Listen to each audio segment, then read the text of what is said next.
দর্শক, আমরা স্বর্ণমানব দিনের শেষ দিনে শুটিং করছি এখন ডিপ সিতে, মানে বঙ্গোপসাগরের ঠিক মাঝামাঝি জায়গায়। আমরা এখন একটা অপারেশনে যাচ্ছি।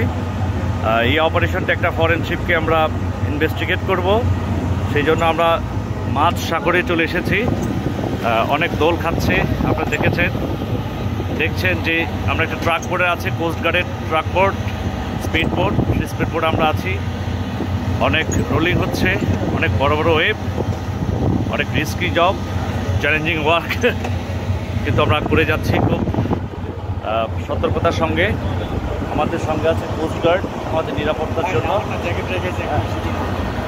কোস্টগার্ডের বাহিনী আমাদের সঙ্গে আছে, আর সঙ্গে আরও দুটি স্পিড বোট দেখতে পাচ্ছ দূরে। আরও একটি স্পিড বোট আছে আমাদের সঙ্গে।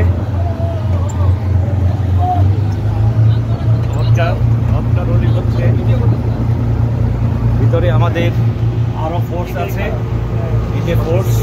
তারা শর্ট দিতে দিতে এখন ক্লান্ত।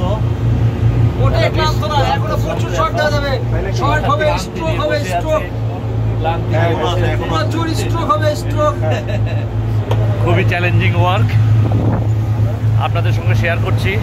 স্বর্ণমানব দিন নাটকটি লিখেছেন আমাদের সবার খুব পরিচিত একজন মানুষ, প্রিয় মানুষ, ডক্টর মনুল খান। নাটকটির পরিচালনা করছেন আবু হায়াত মাহমুদ। 26 জানুয়ারি চ্যানেলের পর্দায় নাটকটি দেখতে পাবেন।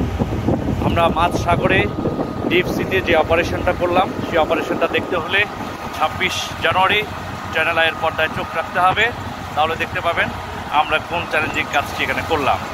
ডিপ সিতে প্রচুর রোলিং হচ্ছে, এটা খুবই ভয়ঙ্কর, খুবই চ্যালেঞ্জিং, খুবই অ্যাডভেঞ্চারাস অলসো।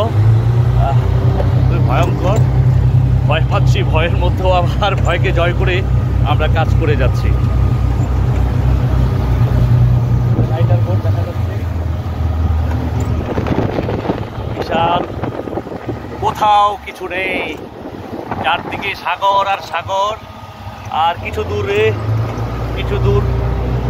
দূরে আমরা একটা জাহাজ দেখতে পাচ্ছি।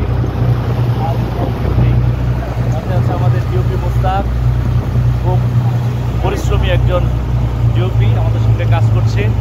এই চ্যালেঞ্জিংয়ে ওয়ার্ক করছে, চমৎকার চ্যালেঞ্জিং ওয়ার্ক। মজাও লাগছে, ভয়ও পাচ্ছি, আবার ভালোও লাগছে, সব কিছু মিলিয়ে চমৎকার অভিজ্ঞতা। এই অভিজ্ঞতা আপনাদের সঙ্গে শেয়ার করলাম। এখন আমরা ডিপ সি থেকে চলে যাচ্ছি সোজা তীরের দিকে।